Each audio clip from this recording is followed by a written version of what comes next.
Malk will be holding a lift-a-thon in which each participant will seek sponsors and donations to participate in performing a maximum lift, the bench press, squat, and deadlift. The lift-a-thon is intended to be a fundraiser for our physical education's athletics and our weights program. This will be done outside at Malk's campus, and spectators are encouraged. For additional information, contact Mr. Turco. More ahead on Patriots Today.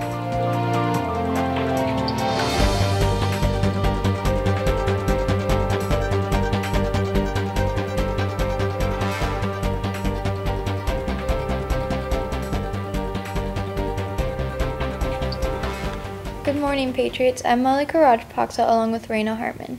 How was your weekend, Raina? It was really good, Malika. How was yours? It was good. The Patriot Dodgeball Tournament is going to be held March 4th, 5th, and 6th. There will be 12 teams of 8 players each. The cost is $16 per team to join, and sign-ups are open through February 20th. You must be a Malk High School student or teacher. You can only be on one team, and you can have one teacher per team. School-appropriate shirts are required, and you must have a school-appropriate team name and a roster to participate. Sign-ups are in Mrs. Sessions' room. The next ACT test is on February 8th, but don't worry if you're behind on studies. You can visit www.scoreuptestprep.com for an online ACT test review. You can review as much as you want to get the score you need to earn scholarships and college admission. For more information, please contact Mrs. Merrigan. Key Club has several items for sale right now. You can buy an insulated tumbler for only $10. It's perfect for keeping drinks cool or warm and is dishwasher safe. Also, you can grab one of the bleacher blankets for $20. They come with the school logo on the front and a convenient carrying handle. Both items can be purchased at the home basketball games or at any time in Mrs. Sessions' room. The Lighthouse meeting during lunch today is in Mr. Carlson's recovery classroom. We got sports up next right after Today in History.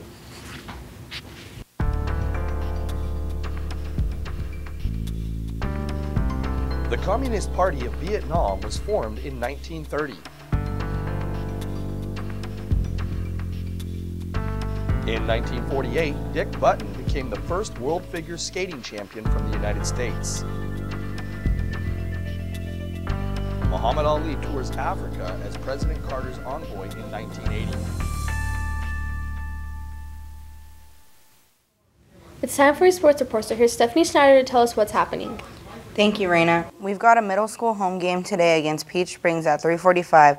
So I hope everybody turns out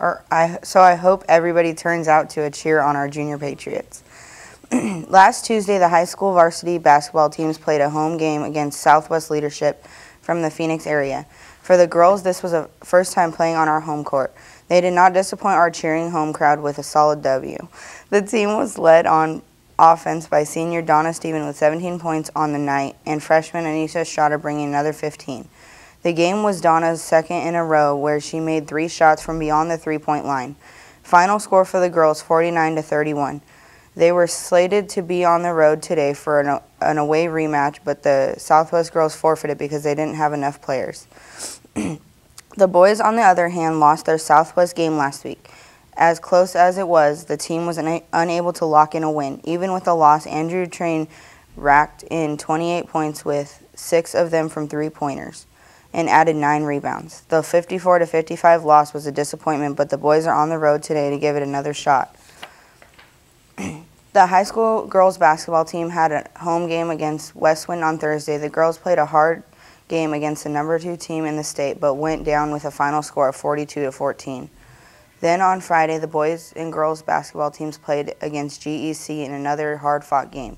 The girls lost to the undefeated Spartans, but the boys played an epic battle that saw the Patriots on top for most of the game by only a slim margin. In the end, they got it done, winning 56-52. There will be an open field on Monday and Friday nights from 6 to 7:30 p.m. for any middle school and high school girls that are interested in playing softball this year. Also, there will be an open weight room on Tuesdays and Thursdays from 3:30 to 4:45 p.m. for high school softball players. Anyone interested in playing middle school or high school softball, please see Coach Weiler before or after school in the elementary classroom 13. And for those that missed it, the Seattle Seahawks destroyed the Denver Broncos 43-8 last night in the Super Bowl. That's your sports report, and I'm Stephanie Schneider. Thanks, Stephanie. We're right back with more news after today's lunch menu.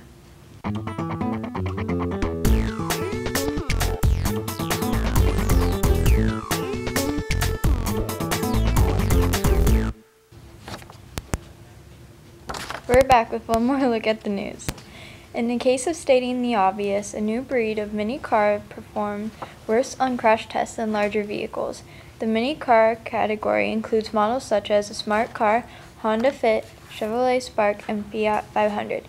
The Insurance Institute for Highway Safety conducted a small overlap front crash test in which simulates a collision with another vehicle or a tree or a utility pole at 40 miles per hour. None of the mini cars tested were able to achieve a good rating, which is the highest available. Only one car, the Chevrolet Spark, got an acceptable rating, while the rest were rated either marginal or poor. Who would imagine that the smallest cars on the road today would do poorly in a crash test?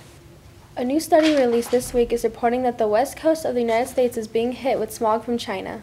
Ironically, much of the pollution that finds its way across the Pacific to California, Oregon, and Washington is caused by the manufacture of goods in China, which are then exported for sale in the United States. As much as our own manufacturing is being outsourced to China and elsewhere, air quality is getting better on the East Coast. However, as China has ramped up production, smog has become a huge problem there and is beginning to cause serious health issues.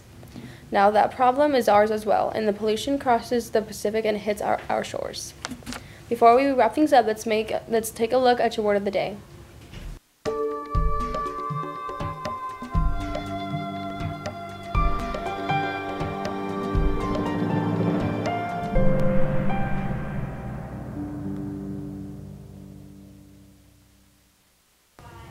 Thanks for watching, everyone. Have a great day.